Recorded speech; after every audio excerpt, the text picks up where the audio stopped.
tingkatkan iman dan takwa. Ramadan bulan mulia, sambutlah dengan bahagia. Marhaban ya Ramadan. Bismillahirrahmanirrahim. Assalamualaikum warahmatullahi wabarakatuh. Alhamdulillah, wassalatu wassalamu ala rasulillah wa ala alihi wa sahbihi wa man wala wa ba'd. Mirsa Trans TV dimanapun Anda berada dan saudara-saudariku, teman-teman sekalian. Alhamdulillah, hari ini kita telah sampai pada hari keempat di bulan Ramadan tahun 1440 Hijrah. Saya selalu mengajak pada siapapun dan mirsa dimanapun Anda berada, mari kita memperbanyak doa kepada Allah Subhanahu wa Ta'ala. Semoga setidaknya puasa yang telah kita tunaikan sampai hari ini diterima oleh Allah Subhanahu wa Ta'ala. Baik teman-teman sekalian, hari ini kita akan melanjutkan pelajaran kita menyambung pada pertemuan yang lalu tentang agenda Nabi terkhusus di bulan suci Ramadan. Apa yang dimaksimalkan oleh Nabi, itu yang coba kita tiru sehingga kegiatan kita lebih terukur, terencana dan bisa maksimal saat Ramadan. Mengacu pada hadis riwayat Al-Bukhari yang kemarin kita bahas, di nomor hadis 3220 riwayat sahabat Ibnu Abbas radhiyallahu taala anhuma. Di awal hadisnya diterangkan tentang kebiasaan Nabi berbagi. Ya, kana Nabi sallallahu alaihi wasallam ajwadan nas wa ajwadu ma yakunu fi Ramadan. Kemudian ini yang paling menarik, hadisnya belum selesai. Hina ya'tihi Jibril fi kulli lailatin min Ramadan fayudarisuhul Qur'an. Khususnya ada agenda kedua, ya kata Ibnu Abbas, Jibril alaihissalam senantiasa mendatangi Nabi SAW setiap malam-malam Ramadan. Maka disitulah kemudian Nabi diajarkan Al-Quran oleh Jibril. Baik ya, ada yang mengatakan mengecek, mempelajari isinya, kandungannya. Dari mulai membacanya awal sampai dengan akhirnya, sampai dengan kandungan-kandungannya. Dan dalam riwayat lain disebutkan setiap Ramadan itu Nabi setidaknya menghatamkan satu kali Al-Quran sampai di penghujung hidupnya di tahun itu hatam 2 kali Al-Quran. Nah dari hadis ini, bagian terakhir di hadis ini, maka ada pakar hadis dan ulama fikih menyimpulkan di antara kegiatan Nabi saat Ramadan yang bisa kita rencanakan dan terukur adalah kegiatan berinteraksi dengan Al-Quran. Ya. Ini kegiatan yang hebat, agenda yang mulia dan pahalanya melimpah.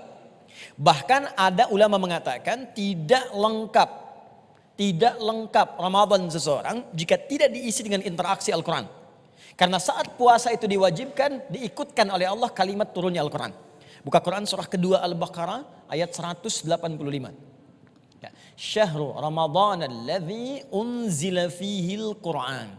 Di bulan Ramadan yang kalian puasa itu, maka itulah waktu saat Al-Quran diturunkan. Nah sekarang teman-teman, ini hari keempat, coba dicek 3 hari ini sudah baca berapa ayat? Sudah khatam berapa kali? Sudah berapa halaman kita bacakan? Jangan sampai nabinya baca, umatnya tidak. Padahal umatnya yang pengen banget ke surga. Jelas ya? Nah cara berinteraksi dengan Al-Quran ini bisa dibagi pada 3 bagian. 1, ada yang disebut dengan qiraat. Apa namanya? Qiraat, sekedar memperbanyak bacaan walaupun tidak fokus mendalami artinya. Ya, baca, perbanyak hatam. Pahalanya setiap huruf kalau di luar Ramadan itu 10 setiap hurufnya. Mengacu pada hadis At-Tirmidzi nomor hadis 2910. Tapi kalau Anda kerjakan saat Ramadan seperti saat ini, dikali 10 kali lipat lagi, Masya Allah, setiap hurufnya. Setiap hurufnya, Anda bacakan 1 huruf, langsung dapat 100. Karena itu Al-Imam Asy-Syafi'i. Imam Asy-Syafi'i, Mas Bedu tahu Imam Asy-Syafi'i? Masya Allah, kenal di mana? Masya Allah ya. Al-Imam Asy-Syafi'i cucu Nabi, ahli fiqih, itu generasi keturunan Nabi maksud saya. Ahli fiqih itu setiap hari di luar Ramadan khatam Al-Quran. Tapi khusus untuk Ramadan sehari 2 kali khatam. Ya, selesai Ramadan 60 kali khatam. Ya, kalau Anda masih berpikir belum butuh pahala, bayangkan banyaknya dosa. Jadi kalau hari ini Anda merasakan, ya Allah dosa saya sudah 99. Bagaimana menutupnya? Cara paling cepat Quran. Nun, 1 huruf 100. Habis. Dan menariknya hampir nggak ada orang baca Quran cuma 1 huruf. Silakan lihat. Qaf. Dah dulu lumayan 100. Nggak ada. Bismillahirrahmanirrahim 19 huruf. Berapa pahala dapatkan? dengan ayat lain, ayat lain, ayat lain. Jika Anda bisa menghatamkan Al-Quran, maka berapa banyak pahala bisa didapatkan oleh kita. Sekarang Ustadz, bagaimana cara menghatamkan Al-Quran? Apalagi interaksi yang lainnya dari 2 poin belakangnya? Kita coba nanti jawab setelah kita diskusi sejenak, supaya sedikit dulu kita bahas tapi banyak yang dipahami. Kemudian nanti kita coba lanjutkan apa yang belum kita uraikan. Bisa dipahami insya Allah? Baik, ada yang mau bertanya barangkali? Assalamualaikum warahmatullahi wabarakatuh. Waalaikumsalam warahmatullahi wabarakatuh. Iya, Ustadz saya mau tanya, kalau seandainya saya, duduk sayang, kalau seandainya saya membaca Al-Quran, mau menghatamkan Al-Quran di bulan puasa, tapi secara bersama-sama itu hukumnya seperti apa ya Ustadz ya? Baik, boleh? Boleh. Cuma bagaimana teknisnya? Jangan sampai kumpul 30 orang, masing-masing baca 1 juz, udah selesai kita hatam Quran. Belum, kita hatam 1 juz, 1 juz, 1 juz, 1 juz, 1 juz. Nah kalau ingin dihatamkan bersama-sama misalnya, bagus. Bagaimana caranya? Kumpul dengan teman-teman, mulai bikin agenda. Insya Allah kita akan keluarkan 30 juz dari Al-Quran, kita turunkan bagi 30 hari. Maka setiap hari 1 juz, 1 juz, 1 juz, 1 juz. 30 hari khatam 30 juz. Maka kumpullah dengan teman-teman akhwat yang lainnya. Mulai bacakan yuk, hari ini kita baca 1 juz. Ada yang nyimak guru misalnya untuk membetulkan bacaan, lebih bagus. Ya maka setiap baca. Kalau tidak ada kumpul dengan teman-teman, maka bikin metode untuk memudahkan. Misal, saya ingin khatamkan setiap hari 1 juz. Kalau langsung baca kan terasa banyak ya. Dan waktunya terasa luas. Maka Anda bisa bagi pada 5 waktu salat. Subuh, zuhur, asar, maghrib, isya. 1 juz itu kan kalau juz pertama saja, Al-Fatihahnya kita keluarkan dulu karena sudah hafal insya Allah di dalam kepala kita. Al-Baqarah 141 ayat. Bagi 5. Kurang lebih ada 28. Subuh 28 ayat. Kalau ingin ringan lagi bagi 2. Sebelum subuh 14 ayat, setelah subuh 14 ayat. Sebelum zuhur 14 ayat, setelah zuhur 14 ayat. 14 ayat itu berapa lama sih? 5 menit, 7 menit. Apa kita tidak punya investasi 5 menit untuk akhirat kita? Sedangkan dunia 5 jam kita penuhi untuk urusan dunia yang saat didapatkan hasilnya mungkin wafat seketika. Ya, jadi jawabannya boleh dikerjakan dengan catatan hukum yang dikerjakannya kalau ingin khatam maka baca dari awal sampai akhirnya. Jika hanya dibacakan 1 juz, maka pahalanya pun yang diberikan sekedar 1 juz saja pada saat itu. Ya Allah Ta'ala alam. Marhaban ya Ramadan, marhaban ya Ramadan. Ada yang lain? Ustadz, maaf satu lagi, Oh, baik, silakan. kalau seandainya papa saya kan udah almarhum Ustadz. Nah saya tuh pingin membaca Al-Quran, apa bisa kalau pahalanya itu disumbangkan untuk almarhum papa saya Ustadz? Baik. Pertama kami ikut mendoakan semoga ayahanda diterima dalam kebaikan, dosa-dosa diampuni dan mendapatkan anugerah terbaik dari Allah Subhanahu wa taala. Demikian pula bagi setiap ayah, pemirsa dimanapun Anda berada. Yang kedua, ada banyak amalan yang bisa dikerjakan oleh anak yang masih hidup yang pahalanya bisa mengalir kepada orang tua. Di hadis Muslim ada 9 lafaz. Idza matal insan, jika seorang manusia wafat, in qata'a sa'iru amali, terputus peluang amalnya seketika. Illa min thalath, tapi ada amalan tertentu yang pahalanya tetap mengalir.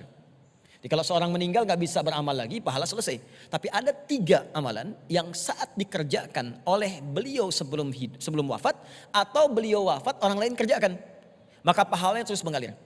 Apa itu? 1 sedekah jariyah, perbuatan baik yang pahalanya mengalir. Almarhum sebelum misalnya wafat tiba-tiba kemudian Masya Allah suka belikan mushaf, dikirim ke penghafal Quran, kirim. Beliaunya meninggal, mushafnya masih ada, pahala mengalir. Setiap huruf 10 orang baca mengalir lagi. Yang paling menarik yang kedua, beliaunya sudah tidak ada, tidak mewakafkan mushaf, anaknya yang hidup mewakafkan. Sampaikan mushaf atau bacakan. Kata Imam Ahmad bin Hanbal bacaan itu sampai, pahalanya sampai. Kata Imam Asy-Syafi'i bacaannya tidak sampai, tapi pahala dari anak itu kalau disebut anak yang soleh mengalir juga untuk orang tuanya.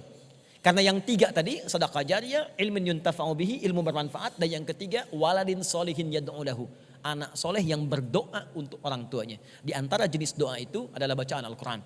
Karena doa disebut dengan zikir. Quran surah ke-7 ayat 205. Dan bacaan Al-Quran disebut pula dengan zikir. Quran surah ke-15 ayat ke-9. Dua-duanya disebut dengan zikir. Sepanjang Anda baca Al-Quran, diniatkan seperti apa yang Anda sampaikan, maka kata Imam Ahmad, sampailah itu kepada apa yang diniatkannya. Wallahu ta'ala alam. Bissawab. Ada lagi yang lain? Assalamualaikum warahmatullahi wabarakatuh. Waalaikumsalam warahmatullahi wabarakatuh. Afwan Ustadz, Baik. saya mau bertanya, kira-kira kalau misalnya saya membaca Al-Quran dengan mushaf dan juga dengan gadget, itu pahalanya sama nggak ya Ustadz ya? Baik. Terima kasih. Bagus, bagus. Baik, sekarang kita coba pahami dulu. Ada Al-Quran, ada mushaf, ada gadget. 3 ya. Kalau yang disebut Al-Quran itu bacaannya. Bismillahirrahmanirrahim. Al-Quran. Kalau itu kemudian dituliskan dalam bentuk tulisan dan hanya isi Al-Quran saja. Tulisannya dari awal sampai akhir. Terdiri dari 2 jilid. Di antaranya itu hanya tulisan-tulisan Al-Quran saja. Maka itu disebut mushaf namanya. Tidak ada tulisan lain, tidak ada keterangan lain, hanya tulisan Al-Quran saja. Namanya mushaf. Kalau sudah bercampur dengan yang lainnya, kalau ada terjemahan disebut terjemah. Kalau ada penjelasan disebut dengan tafsir. Kalau masuk ke handphone sudah bukan mushaf lagi namanya. Karena bercampur dengan perangkat lainnya. Orang Arab menyebutnya dengan jihaz, perangkat tertentu. Cuma ada program mushaf di dalamnya. Maka hukumnya beda. Kalau mushaf maka diperlakukan dengan baik. Tidak boleh dibawa ke tempat-tempat yang dilarang. Contoh, tidak ada orang ke toilet bawa mushaf. Ya, kenapa bawa mushaf ke toilet? Mau nyari doanya di Quran? Terlalu banyak alasan. Ya, baik. Gak ada orang kemudian mohon maaf misalnya mau arisan bawa mushaf, jarang-jarang. Mau rapat bawa mushaf, tapi ke toilet bawa handphone.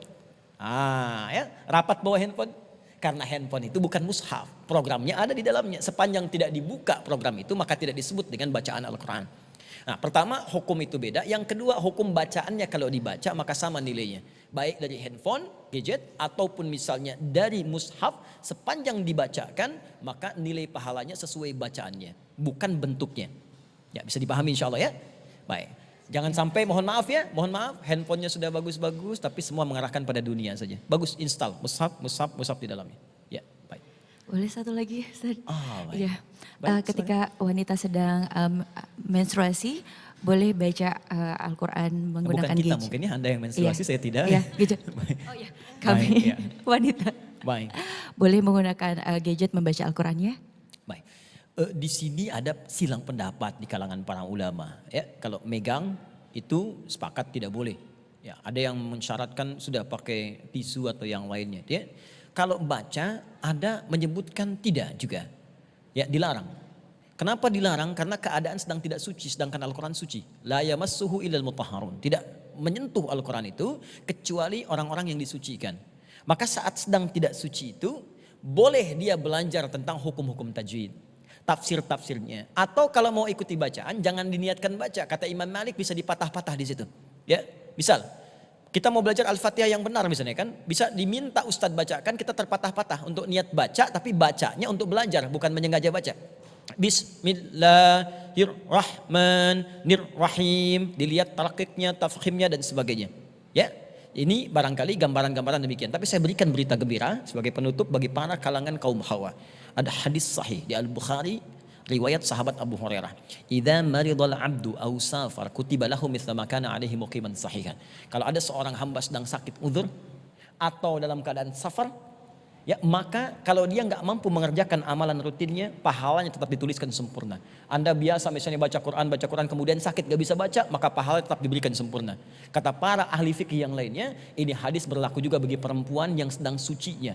Saat sucinya baca Quran, sholat sunnah, baca Quran, sholat sunnah, begitu sedang tiba masa haidnya, maka dituliskan semua pahalanya tanpa dikurangi sedikit pun. Maka saya berikan pesan kepada para perempuan, mirsa dimanapun Anda berada, manfaatkan masa suci itu untuk beramal soleh yang banyak. Karena kalau masa menopause itu tiba, maka keadaan akan kembali seperti laki-laki dan masa-masa istimewa itu tidak dapat diraih kembali. Saya kira itu ya. Maka pemirsa dimanapun Anda berada, mari kita hidupkan Ramadan dengan Al-Quran. Seakan hampa orang mendapati Ramadan tapi tidak dekat dengan Al-Quran.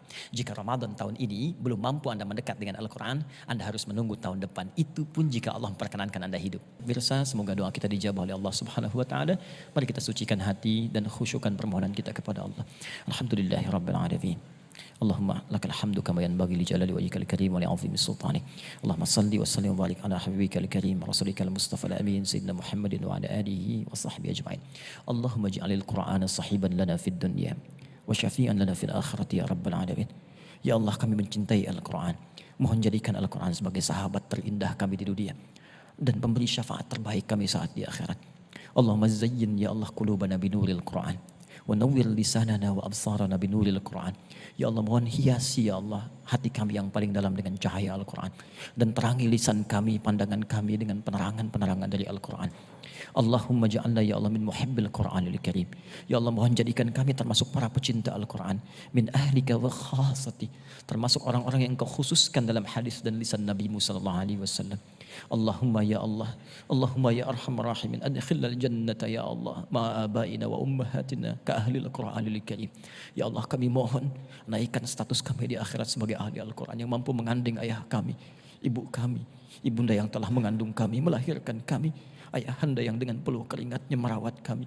Mohon berikan kesempatan pada kami untuk membalas jasa mereka berdua, khususnya di akhirat kelak sebagai kebanggaan bagi seluruh penduduk langit dan bumi. Allahumma ya Allah bifadlika subhana rabbika rabbil izzati amma yasifun wa salamun alal mursalin wa akhiru da'wana alhamdulillahi rabbil alamin. Baik pemirsa, itu yang dapat disampaikan. Semoga Allah mengabulkan. Selamat berbuka. Assalamualaikum warahmatullahi wabarakatuh.